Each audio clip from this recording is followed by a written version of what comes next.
يقول المسولف يوم جالس سوالف سوق وكل بدا يشري ويجلب مواسمه.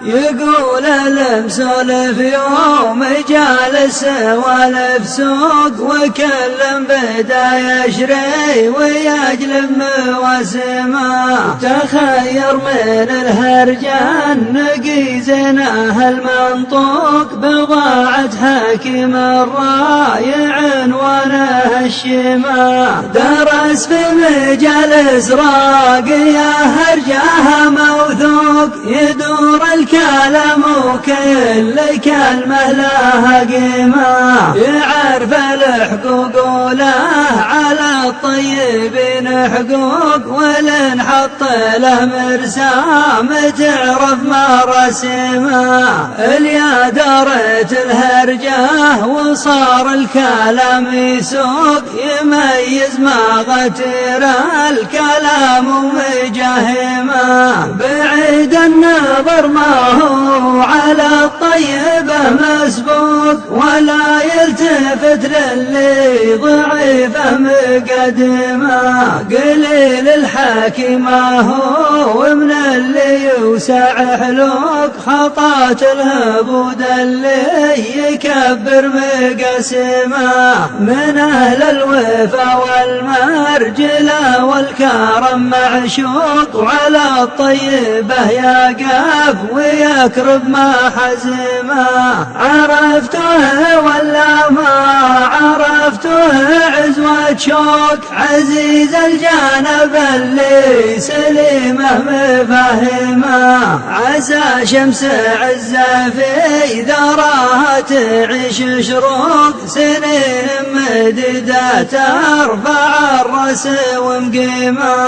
وش أسباب غصن الشجرة القديم المفهوق أرى كل عام بين اللي فيه تقسيمه. سؤال وجواب في حلوق العرب مخنوق وكل يحاول يحذفه في مرجمه. سراج الدليل لو بغى يشعله محروق بوقت يدين الكف بصمة بهمه. يحب العسل والمر غير عليه الذوق ولو اضحك له بعض الاوقات توهيمه. من افعالهم تعرف نوايا الغدر والبوق ورب البشر قرر على الناس تحريمه. هني الوحيد اللي ونس حنين النوق خلاوي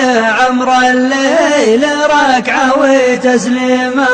اليا دعدع الغربي وجاف الخيال بروق وسار برقاه الاول وجا بعده الدماء. عن السل دور له نبا والظهر وشنوق ودخل بالفرش اللي مغطيته الخيمه. روحوا له بجنبه باركه والكتب مفهوق وذهبه وخرجه نزله في ذار رماه. وقضى ليلته سالي عسى ما يجيه العوق وبكره فرح ما فيه ضيقه وتكتيمه. والانسان جوه دور العلي الشاهوق ومد النظر ما شاف حايم ولا حماه. ما بين النفل والربل والفقع والرقروق ألا يبعد قصر النفاق وما عزيمه. ما بين النفل والربل والفقع والرقروق ألا يبعد قصر النفاق وما عزيمه. ألا يبعد قصر النفاق وما عزيمه. صدى